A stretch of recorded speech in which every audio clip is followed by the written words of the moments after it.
ஒரு சில விஷயங்கள்லாம் நம்ம நினைக்கும் போது நடக்கவே நடக்காது, ஆனால் எதிர்பாராத டைமாக திடீர்னு நடக்கும். அந்த மாதிரி தான் இன்றைக்கி என்ன ஆச்சு, நான் இட்லிக்கு மாவு அரைச்சேன். நான் எப்போவுமே மிக்சியில் தான் அரைப்பேன். ஸோ நான் உளுந்து வடைக்காக மாவு அரைக்கும் போது உளுந்து மாவு ஒழுங்காகவே வராது, தண்ணி மாதிரி வரும். ஆனால் இன்றைக்கி நான் வந்து இட்லி மாவுக்காக தான் உளுந்து அரைச்சேன். எவ்வளோ கட்டியாக அவ்வளோ சாஃப்டாக உளுந்து வடைக்கு சுடுறதுக்காகவே அரைச்ச மாதிரியே இருந்தது. செம்ம கன்சிஸ்டன்சியாக இருந்தது.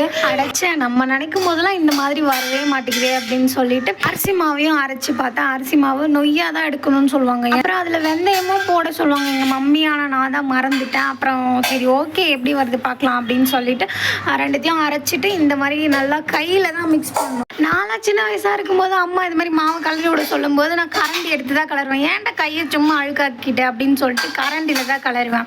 ஆனால் அதுக்கப்புறம் தான் தெரியும் கையில் நம்ம கலர்னா தான் வந்து பார்த்திங்கன்னா நம்மளோட டெம்பரேச்சருக்கு ஏற்ற மாதிரி மாவு வந்து புளிக்க ஆரம்பிச்சிடும். நான் எப்போவுமே மாவு அரைச்சேன்னா அது ஒரு எக்ஸ்பெரிமெண்ட் மாதிரி தான் எனக்கு. அது புளிக்குதா இல்லையான்னு நான் எப்பயுமே டெஸ்ட் பண்ணி பார்த்துப்பேன்.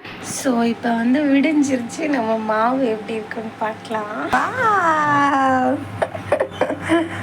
நம்ம அரை குண்டாலாம் வச்சோம், இது பாருங்க அப்படியே ஃபுல் குண்டாவாக இருக்குது.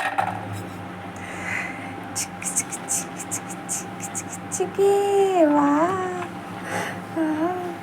வா, எதையோ சாதிச்ச மாதிரி ஒரு சந்தோஷம். கலந்துட்டு காட்டுறேன்.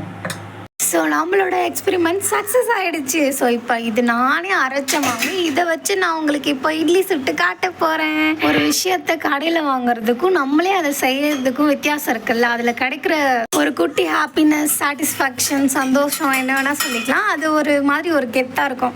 நானும் இதை பெருமையாக சொல்லிப்பேன், இது நானே அரைச்சி நானே ரெடி பண்ண இட்லி அப்படின்னு சொல்லிட்டு. பாருங்கள் நம்மளோட இட்லி எவ்வளோ சாஃப்டியாக இருக்குது அப்படின்னு சொல்லிட்டு. அப்புறம் இட்லியும் சன்னா மசாலாவும் வச்சு மார்னிங் பிரேக்ஃபாஸ்ட் வந்து கம்ப்ளீட் பண்ணிவிட்டேன்.